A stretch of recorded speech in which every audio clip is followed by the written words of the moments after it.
લોકમેળા સંદર્ભે આપને કહું તો જે જગ્યાએ રાજકોટ સિટીનો મેઇન લોકમેળો વર્ષોથી યોજાય છે તે રેસકોર્સનું ગ્રાઉન્ડમાં અમારું તમામ નેટવર્ક અમે 11 કેવી સાઇડનું અંડરગ્રાઉન્ડ કરેલું છે.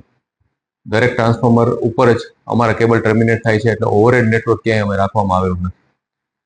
ત્યારબાદ આ વખતે અમે વિશેષ એ પણ ધ્યાન રાખેલું છે કે આપને ખબર હશે કે લોકમેળાની આજુબાજુના 500 થી 700 મીટરના એરિયામાં લોકમેળાના એપ્રોચ રોડ ઉપર પાર્કિંગની વ્યવસ્થા ના હોવાથી માણસોને વાહન સાથે જવા દેવામાં આવતા નથી.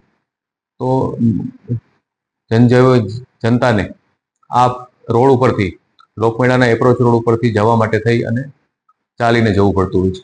અમે આ વખતે એ પણ ધ્યાન રાખ્યું છે કે આ જે પર્ટિક્યુલર એરિયા છે પેરીફરીમાં 500-700 મીટરનો, એનું પણ મોટાભાગનું નેટવર્ક અમે 11 કેવી સાઇડનું અંડરગ્રાઉન્ડ કરેલું છે, જેથી કરીને આટલી બધી વિશાળ જનમેદની જ્યારે ભેગી થતી હોય ત્યારે કોઈ સેફટી રિલેટેડ ઇસ્યુ ના થાય.